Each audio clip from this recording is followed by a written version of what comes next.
बुझालू भौजी जे समझा बोला पूरा रात जागल बुझालू भौजी रहू से जिया लागल बुझालू भौजी जब देह तोहर भैया के पाजा गइल ऐसा जब देह तोहर भैया के पाजा गइल अरे त का भइल कुछ दर्द भइल कुछ मजा भइल बाकी नहीं हर के याद सब ताजा भइल कुछ दर्द भइल कुछ मजा भइल बाकी नहीं हर के याद सब ताजा भइल अरे का बुझला ताजा भइल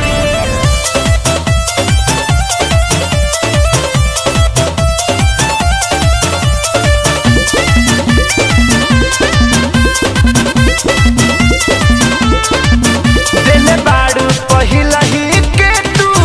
जब सबके दिल हो अच्छा तब कमीली सवाद तो हके का हो फील हो बताइबू काहे भौजी बोला ना सुना जे तने ये जनावा पुराना हो खेला बात बुझाव तने तूफान हो खेला काका चेक बंद करके दरवाजा भइल अरे बोला ना कुछ दर्द भइल कुछ मजा भइल बाकी नहीं हर के याद सब ताजा भइल कुछ दर्द भइल कुछ मजा भइल बाकी नहीं हर के याद सब ताजा भइल ताजा भइल नहीं हर के याद सब ताजा भइल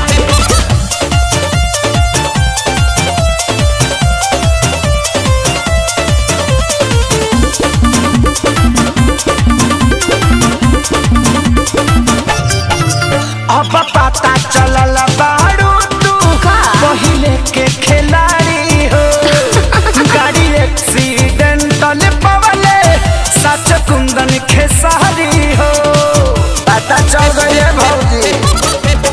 जवान बोझ क्या बा बोझा बात तोहार मरजी बात साफ बतियाई ले न बोली फरजी तो कैसे सुर्ती खानी देह आज गाजा भइल बोला ना कुछ दर्द भइल कुछ मजा भइल बाकी नहीं हर के याद सब ताजा भइल कुछ दर्द भइल कुछ मजा भइल बाकी नहीं हर के याद सब ताजा भइल अरे बाकी मूड फ्रेश हो गइल।